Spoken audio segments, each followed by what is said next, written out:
ഇറാന് മേൽ ഇന്ന് കൂടുതൽ ആക്രമണം നടത്തും. വീണ്ടും ട്രംപിന്റെ യുദ്ധഭീഷണി. മണിക്കൂറുകൾ കഴിഞ്ഞ് അടുത്ത തംലൈൻ ഇങ്ങനെയാണ്: ഇറാനുമായിട്ട് സമാധാന കരാറിൽ ഉടൻ ഒപ്പിടുമെന്ന്. എന്തുകൊണ്ടാണ് ട്രംപ് ഇങ്ങനെ ഈ കാര്യങ്ങൾ മാറ്റി മാറ്റി പറയുന്നത്? യുദ്ധം അഗ്നികുണ്ഡമായിട്ട് പശ്ചിമേഷ്യയെ ഭീതിപ്പെടുത്തുമ്പോൾ ഇത്തരത്തിലുള്ള പ്രസ്താവനകൾക്ക് എന്ത് പ്രസക്തിയാണുള്ളത്? അത് ട്രംപ് നടത്തുന്നതിനും അല്ലെങ്കിൽ അത്തരം കാര്യങ്ങൾ പറയുന്നതിനും ഒരു കാരണമുണ്ട്. അതായത് ട്രംപിന് മേൽ പലതരത്തിലുള്ള സമ്മർദ്ദങ്ങളുണ്ട്. ഇസ്രയേലിന്റെ ഉണ്ട്, മിഡിൽ ഈസ്റ്റിന്റെ ഉണ്ട്, അതോടൊപ്പം തന്നെ ഇറാന്റെയും ഉണ്ട്. അതായത് വലിയ പ്രശ്നം ഈ അമേരിക്കയ്ക്ക് ഉണ്ടാകുന്നു. ഈ സമ്മർദ്ദങ്ങൾ കൊണ്ട് ട്രംപിന് നിലനിൽക്കാൻ കഴിയുന്നില്ല എന്നതാണ്. അപ്പോൾ ആ ഒരു ഘട്ടത്തിലേക്ക് വരാം. ഈ ഡൊണാൾഡ് ട്രംപിന്റെ വിദേശ നയം എപ്പോഴും കടുത്ത സമ്മർദ്ദം എന്ന തന്ത്രത്തെ അടിസ്ഥാനമാക്കിയുള്ളതാണ്. അതായത് ട്രംപ് ഒരേ സമയം കടുത്ത സൈനിക ഭീഷണി മുഴക്കുകയും തൊട്ടു പിന്നാലെ സമാധാന ചർച്ചകൾക്ക് തയ്യാറാണെന്ന് പ്രഖ്യാപിക്കുകയും ചെയ്യുന്നത് ഇറാനെ സമ്മർദ്ദത്തിലാക്കാനുള്ള ഒരു തന്ത്രപരമായിട്ടുള്ള നീക്കമായിട്ടാണ് എടുക്കുന്നത്.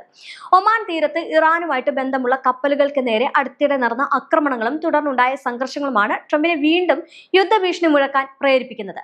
എന്നാൽ മണിക്കൂറുകൾ കഴിഞ്ഞ് ട്രംപ് തന്നെ അത് മാറ്റി പറയുകയും ചെയ്തു. അതായത് ഇനി സമാധാന കരാറാണ് കൊണ്ടുവരാൻ പോകുന്നത്, ഉടൻ ആ സമാധാനം ഉണ്ടാകുമെന്നാണ് ട്രംപ് പറയുന്നത്. പക്ഷേ ഈ പറയുന്നതിലൂടെ താൻ യുദ്ധമല്ല, മറിച്ച് അമേരിക്കയ്ക്ക് അനുകൂലമായിട്ടുള്ള ഒരു ഒത്തുതീർപ്പാണ് ആഗ്രഹിക്കുന്നത് എന്ന് വരുത്തി തീർക്കാനും ട്രംപ് ഇവിടെ ശ്രമിക്കുന്നുണ്ട്.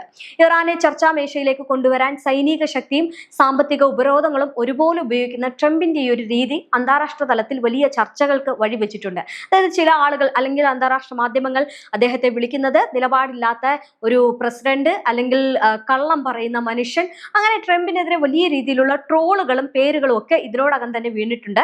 എന്തായാലും ഇനി അത് മാത്രമല്ല, ഇറാനിൽ അടുത്തിടെ ഉണ്ടായ രാഷ്ട്രീയ അസ്ഥിരതകളും പുതിയ ഭരണാധികാരികളുടെ വരവും ട്രംപ് വളരെ സൂക്ഷ്മമായിട്ട് നിരീക്ഷിക്കുന്നുണ്ട്. അതായത് ഈ മാറ്റി പറയുന്നതിന് പിന്നിൽ ട്രംപ് വലിയ നീക്കങ്ങൾ നടത്തുന്നുണ്ട്. ട്രംപ് എന്തുകൊണ്ട് മാറ്റി പറയുന്നു? ഇപ്പോൾ ട്രംപ് ഇവിടെ നിരീക്ഷിക്കുമ്പോൾ ഇറാന്റെ ആണവ പദ്ധതി പൂർണ്ണമായിട്ടും അവസാനിപ്പിക്കുക, മേഖലയിലെ മറ്റ് സഖ്യ ഗ്രൂപ്പുകൾക്കുള്ള ഇറാന്റെ സാമ്പത്തിക സൈനിക സഹായം നിർത്തലാക്കുക എന്നിവയാണ് ട്രംപിന്റെ പ്രധാന ആവശ്യങ്ങൾ. പക്ഷേ ഈ ആവശ്യങ്ങൾ ഇറാൻ അംഗീകരിക്കാത്ത പക്ഷം കൂടുതൽ കടുത്ത ആക്രമണങ്ങൾ നേരിടേണ്ടി വരുമെന്ന് ട്രംപ് മുന്നറിയിപ്പ് നൽകുന്നുണ്ട്. അതായത് ഒരു വശത്ത് സമാധാനം, മറുവശത്ത് യുദ്ധഭീഷണി. ഇറാനെതിരെ ശക്തമായിട്ടുള്ള നിലപാട് സ്വീകരിക്കാൻ അമേരിക്കയ്ക്ക് ഒരു സമ്മർദ്ദം ഉണ്ടാകുന്നു. എങ്ങനെയാണ് ആ സമ്മർദ്ദം ഉണ്ടാകുന്നത്? അതായത് ഇസ്രയേലിന്റെ വലിയൊരു സമ്മർദ്ദം ട്രംപിനുണ്ടാകുന്നുണ്ട്. അത് ഇറാന്റെ സ്വാധീനം മേഖലയിൽ വർദ്ധിക്കുന്നത് തങ്ങളുടെ സുരക്ഷയ്ക്ക് ഭീഷണിയാണെന്ന് ഇസ്രയേൽ കരുതുന്നു. അതുകൊണ്ട് തന്നെ സഖ്യകക്ഷികളുടെ സുരക്ഷ ഉറപ്പാക്കാനും മധ്യപൂർവേഷ്യയിൽ അമേരിക്കയുടെ ആധിപത്യം നിലനിർത്താനും ഇറാന്റെ സൈനിക ശേഷിയെ തളർത്തേണ്ടത് ട്രംപിന്റെ ആവശ്യമായിട്ട് മാറ്റുകയാണ് ഇസ്രയേൽ. എന്നാൽ ട്രംപ് വലിയ യുദ്ധഭീഷണികൾ മുഴക്കുന്നുണ്ട് എങ്കിലും അവിടെ ഒരു വളരെ വ്യത്യാസമായിട്ടുള്ള ഒരു കാര്യം എന്ന് പറയുന്നത് അമേരിക്ക മറ്റൊരു ദീർഘകാല യുദ്ധത്തിലേക്ക് പോകുന്നില്ല, അല്ലെങ്കിൽ ആ ഒരു യുദ്ധം നയിക്കാൻ അദ്ദേഹം ആഗ്രഹിക്കുന്നില്ല. അതുകൊണ്ടാണ് ചില വാർത്തകളിൽ ട്രംപും നെതന്യാഹുവും ഭിന്നതയുണ്ട്, വാക്പോർ ഉണ്ടാകുന്നു എന്ന് പറയുന്നത്. അതായത് ട്രംപിന്റെ ആവശ്യം എന്ന് പറയുന്നത് ഈ യുദ്ധം അധിക നാൾ മുന്നോട്ട് കൊണ്ടുപോകാതെ തങ്ങൾക്കുള്ള മേധാവിത്വം എല്ലാവരെയും തെളിയിക്കുക, അതുപോലെ തന്നെ യുദ്ധം ചെയ്ത് ഞങ്ങൾ ജയിച്ചു എന്ന് വരുത്തി തീർക്കുക എന്നതാണ് ട്രംപിന്റെ ആഗ്രഹമെങ്കിൽ നെതന്യാഹുവിന്റെ ആഗ്രഹം അങ്ങനെയല്ല. നെതന്യാഹുവിന് ഈ യുദ്ധം ദീർഘകാലം മുന്നോട്ട് കൊണ്ടുപോകാനും സ്വന്തം നിലനിൽപ്പിന്റെ ആവശ്യത്തിന് വേണ്ടിയിട്ട് ഇത് ചെയ്യുവാനുമാണ് ഇസ്രായേൽ ശ്രമിക്കുന്നത്. എന്തായാലും മുൻപ് ഉത്തര കൊറിയയുമായിട്ട് ഇതേ രീതിയിൽ കടുത്ത ഭീഷണി മുഴക്കിയ ശേഷം ട്രംപ് പിന്നീട് ചർച്ചകളൊക്കെ നടത്തിയിരുന്നു.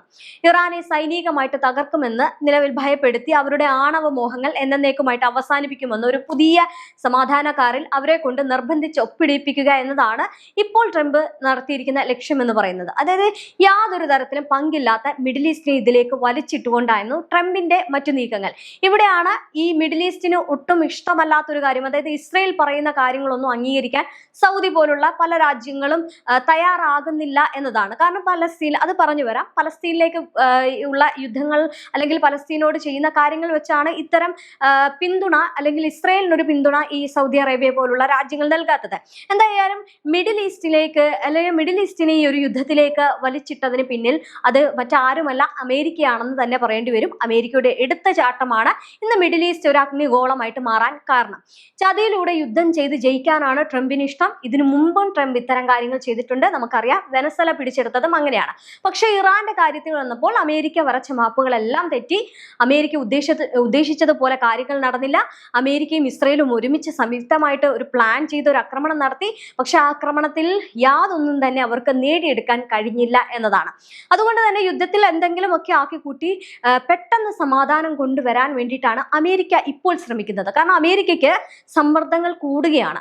ഒന്ന്, ഈ പറയുന്ന ഇസ്രായേലിന്റെ സമ്മർദ്ദമുണ്ട്, രണ്ടാമത് മിഡിൽ ഈസ്റ്റിന്റെ സമ്മർദ്ദമുണ്ട്. ഇനി അതുപോലെ തന്നെ ഈ പറയുന്ന ഈ ഉപരോധം, അതായത് ഇറാന്റെ ഉപരോധം ട്രംപിന് വലിയ തിരിച്ചടിയായിട്ട് മാറുകയാണ്. അങ്ങനെ മൊത്തത്തിൽ കൺഫ്യൂഷനായിട്ട് അല്ലെങ്കിൽ ഒരു എന്ത് ചെയ്യണമെന്ന് അറിയാതെ നിൽക്കുന്ന ട്രംപിനെയാണ് കാണാൻ കഴിയുന്നത്. അതുകൊണ്ട് തന്നെ പലതവണ വാക്കുകൾ മാറ്റി മാറ്റി പറയുന്ന ട്രംപിനെ നമുക്ക് കാണാൻ സാധിക്കുന്നുണ്ട്. ഞാൻ നേരത്തെ പറഞ്ഞതുപോലെ തന്നെ നിലപാടില്ലാത്ത ട്രംപ്. ഇനി മിഡിൽ ഈസ്റ്റിലെ കാര്യം നോക്കാം. മിഡിൽ ഈസ്റ്റിൽ അമേരിക്ക ഏകപക്ഷീയമായിട്ട് നടത്തുന്ന ചില സൈനിക നീക്കങ്ങളോടും യുദ്ധഭീഷണികളോടും സൗദി അറേബ്യ ഇപ്പോൾ ശക്തമായിട്ടുള്ള വിയോജിപ്പ് പ്രകടിപ്പിക്കുന്നുണ്ട്. ഇറാനെതിരെയുള്ള ട്രംപിന്റെ സൈനിക പദ്ധതികൾക്കായിട്ട് തങ്ങളുടെ വ്യോമ അതിർത്തിയോ സൈനിക താവളങ്ങളോ വിട്ടു നൽകില്ല എന്ന് നേരത്തെ തന്നെ പരസ്യമായിട്ട് സൗദി അറേബ്യ പറഞ്ഞിട്ടുണ്ടായിരുന്നു. അമേരിക്കൻ യുദ്ധവിമാനങ്ങൾക്ക് സൗദിയിലൂടെ പറക്കാൻ അനുമതി നൽകിയാൽ അത് ഇറാന്റെ നേരിട്ടുള്ള പ്രതികാരത്തിന് കാരണമാകുമെന്ന് സൗദി ഭയപ്പെടുന്നുണ്ട്. തങ്ങളുടെ രാജ്യ സുരക്ഷ അപകടത്തിലാകുന്ന ഒരു നീക്കത്തിനും തങ്ങൾ കൂട്ടുനിൽക്കില്ല എന്ന് സൗദി കിരീടാവകാശി മുഹമ്മദ് ബിൻ സൽമാൻ നേരത്തെ തന്നെ പറഞ്ഞിരുന്നു. ട്രംപ് മുൻകൂട്ടി ആലോചിക്കാതെ പ്രഖ്യാപിക്കുന്ന ഇത്തരം യുദ്ധ നീക്കങ്ങൾ മിഡിൽ ഈസ്റ്റിനെ മറ്റൊരു വലിയ നാശത്തിലേക്ക് നയിക്കുമെന്നാണ് സൗദി അറേബ്യയും കുവൈത്ത് ഉൾപ്പെടെയുള്ള ഈ ഗൾഫ് മേഖല അല്ലെങ്കിൽ ഈ പറയുന്ന രാജ്യങ്ങൾ പറയുന്നത്.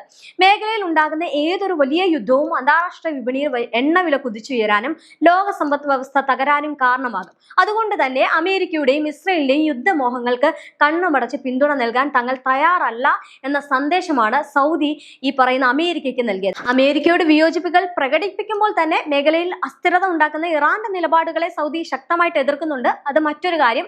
ഇറാന്റെ പിന്തുണയിലുള്ള വിപ്ലവ ഗ്രൂപ്പുകൾ, അതായത് ബഹ്റൈൻ, കുവൈറ്റ്, ജോർദാൻ തുടങ്ങിയ അയൽ രാജ്യങ്ങൾക്ക് നേരെ നടത്തുന്ന മിസൈൽ ഡ്രോൺ ആക്രമണങ്ങളെ സൗദി അറേബ്യ ശക്തമായിട്ട് അപലപിച്ച് രംഗത്തെത്തുകയും ചെയ്യുന്നുണ്ട്. അറബ് രാജ്യങ്ങളുടെ പരമാധികാരത്തിന് മേലുള്ള ഇറാന്റെ കടന്നുകയറ്റങ്ങൾ അനുവദിക്കില്ല എന്നാണ് സൗദിയുടെ പക്ഷം. ഇനി അമേരിക്കയെ പിന്തുണയ്ക്കാത്തതിൽ മറ്റൊരു കാരണം കൂടിയുണ്ട്. അതായത് ഈ ഇറാന്റെ ഇത്തരം നീക്കങ്ങളെ അവർ ശരിവെക്കുന്നില്ല, പക്ഷേ അതുപോലെ തന്നെ ഈ അമേരിക്ക പറയുന്ന കാര്യങ്ങളിലേക്കും അവർ അതിനെ പിന്തുണയ്ക്കുന്നില്ല എന്നതാണ്. അതായത് ഇറാനെ പ്രതിരോധിക്കാനായിട്ട് ഇസ്രയേലുമായിട്ട് ഔദ്യോഗികമായിട്ടുള്ള നയതന്ത്ര ബന്ധം സ്ഥാപിക്കാൻ ഈ ഡൊണാൾഡ് ട്രംപ് സൗദി അറേബ്യയ്ക്ക് മേൽ കടുത്ത സമ്മർദ്ദം ചെലുത്തുന്നുണ്ട്. എന്നാൽ ഫലസ്തീൻ വിഷയം പൂർണ്ണമായിട്ടും പരിഹരിക്കാതെയും ഫലസ്തീനികൾക്ക് സ്വതന്ത്ര രാജ്യം നൽകാതെയും ഇസ്രയേലുമായിട്ട് യാതൊരു തരത്തിലുള്ള നയതന്ത്ര സൗഹൃദത്തിനും തയ്യാറല്ല എന്ന കടുത്ത നിലപാടാണ് ഇപ്പോൾ അമേരിക്കയും ഈ സൗദി അറേബ്യയും തമ്മിൽ ഈ ഭിന്നത അല്ലെങ്കിൽ അവർ തമ്മിൽ ഉള്ള ഒരു വിള്ളൽ വീഴ്ത്താൻ കാരണം എന്ന് പറയുന്നത്. ഇത് ട്രംപും സൗദി ഭരണകൂടവും തമ്മിൽ വലിയ അസ്വാരസ്യങ്ങൾക്കും കാരണമായിട്ടുണ്ട്. ഇനി അമേരിക്കയെ മാത്രം ആശ്രയിക്കുന്ന പഴയ നയം സൗദി അറേബ്യ ഇപ്പോൾ മാറ്റിക്കഴിഞ്ഞിട്ടുണ്ട്. കാരണം അമേരിക്കൻ സമ്മർദ്ദങ്ങളെ പ്രതിരോധിക്കാൻ സൗദി ഇപ്പോൾ ചൈനയുമായിട്ടും റഷ്യയുമായും ശക്തമായിട്ടുള്ള സാമ്പത്തിക പ്രതിരോധ ബന്ധങ്ങൾ സ്ഥാപിക്കുകയാണ്. ചൈനയുടെ മധ്യസ്ഥതയിൽ മുമ്പ് ഇറാനുമായിട്ട് സൗദി നയതന്ത്ര ബന്ധം പുനഃസ്ഥാപിച്ചിരുന്നു. അമേരിക്ക തങ്ങളെ അവഗണിച്ചാൽ മറ്റ് ആഗോള ശക്തികളെ കൂട്ടുപിടിക്കുമെന്നുള്ള കൃത്യമായിട്ടുള്ള സൂചനയാണ് സൗദി ഇതിലൂടെ നൽകുന്നത്. ഇത് ട്രംപിന് കനത്ത തിരിച്ചടിയാണ്. നിലവിൽ ഇറാനൊപ്പം റഷ്യയും ചൈനയും രംഗത്തുണ്ട്. ഇതിനിടയിൽ സൗദിയും പൂർണ്ണമായും അവർക്കൊപ്പം വന്നാൽ മിഡിൽ ഈസ്റ്റിൽ ഉള്ള ട്രംപിന്റെ മേധാവിത്വം പൂർണ്ണമായിട്ടും നഷ്ടപ്പെടും. അത് പോകാതിരിക്കാൻ വേണ്ടിയാണ് അമേരിക്ക സമാധാന കരാറുമായിട്ട് നെട്ടോട്ടം ഓടുന്നത്. കാരണം എന്ത് ചെയ്യണം എന്ന് ഉള്ളത് ഇപ്പോൾ ട്രംപിന് ഒന്നും തന്നെ പിടിയില്ല എന്നതാണ്. എന്തായാലും യുദ്ധം അവസാനിപ്പിക്കാൻ സൗദിയും ആവശ്യപ്പെടുന്നുണ്ട്. അമേരിക്കയുടെ സൈനിക നടപടികൾക്ക് പകരം മേഖലയിൽ സമാധാനം കൊണ്ടുവരാൻ പാകിസ്ഥാൻ, ഖത്തർ തുടങ്ങിയ രാജ്യങ്ങൾ നടത്തുന്ന നയതന്ത്ര ചർച്ചകളെയാണ് സൗദി ഇപ്പോൾ പിന്തുണയ്ക്കുന്നത്. പ്രശ്നങ്ങൾ യുദ്ധത്തിലൂടെയല്ല, മറിച്ച് ചർച്ചകളിലൂടെ പരിഹരിക്കണമെന്നാണ് സൗദിയുടെ ആവശ്യം. ചുരുക്കത്തിൽ അമേരിക്കയുടെ ശത്രുവായിട്ട് മാറുകയല്ല, മറിച്ച് സ്വന്തം രാജ്യത്തിന്റെ സുരക്ഷയ്ക്കും സാമ്പത്തിക വളർച്ചയ്ക്കും മുൻഗണന നൽകുന്ന ഒരു സ്വതന്ത്ര ആഗോള ശക്തിയായിട്ട് മാറുകയാണ് ഇപ്പോൾ സൗദി അറേബ്യ. ഇവിടെ ഇറാന്റെ നിലപാടാണ് എടുത്തു പറയേണ്ടത്. സമാധാന ശ്രമങ്ങൾ നടക്കുമ്പോഴും ഇറാൻ പറയുന്നത് അമേരിക്കയുടെ ഏതൊരു സൈനിക നീക്കത്തെയും ശക്തമായിട്ട് നേരിടുമെന്നാണ്. തങ്ങളുടെ പരമാധികാരത്തിന് മേൽ കൈ കടത്തിയാൽ മിഡിൽ ഈസ്റ്റിലെ അമേരിക്കൻ താവളങ്ങൾക്ക് നേരെ തിരിച്ചടിക്കുമെന്ന് ഇറാൻ വ്യക്തമാക്കുന്നു. മിഡിൽ ഈസ്റ്റിൽ ഇറാനെ ഒറ്റപ്പെടുത്തി ആക്രമിച്ച് കീഴടക്കാമെന്ന അമേരിക്കയുടെയും ട്രംപിന്റെയും മോഹങ്ങൾക്ക് മേൽ കരിനിഴൽ വീഴുന്നത് മേഖലയിൽ രൂപപ്പെടുന്ന പുതിയ ആഗോള കൂട്ടുകെട്ടാണ്.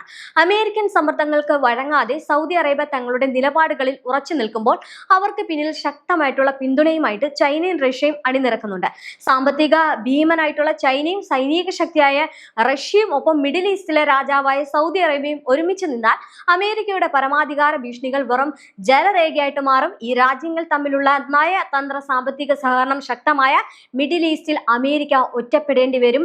അവരുടെ ആഗോള ആധിപത്യത്തിന് അത് വലിയൊരു തിരിച്ചടിയാകും എന്നതിൽ യാതൊരു തർക്കമില്ലാത്ത കാര്യമാണ്. അതുകൊണ്ട് തന്നെ ഒരു തുറന്ന യുദ്ധത്തിലേക്ക് പോയാൽ തങ്ങൾക്ക് നേരിടേണ്ടി വരിക ഇറാന്റെ പ്രതിരോധം മാത്രമല്ല, മറിച്ച് ലോകത്തെ വൻ ശക്തികളുടെ കടുത്ത കൂട്ടായ്മയെ കൂടിയായിരിക്കുമെന്ന യാഥാർത്ഥ്യം അമേരിക്കയെ തീർച്ചയായിട്ടും ചിന്തിപ്പിക്കുന്നുണ്ട്. അതുകൊണ്ടാണ് ട്രംപ് ഇത്തരം നീക്കങ്ങൾ പെട്ടെന്ന് തന്നെ നടത്തുന്നത്.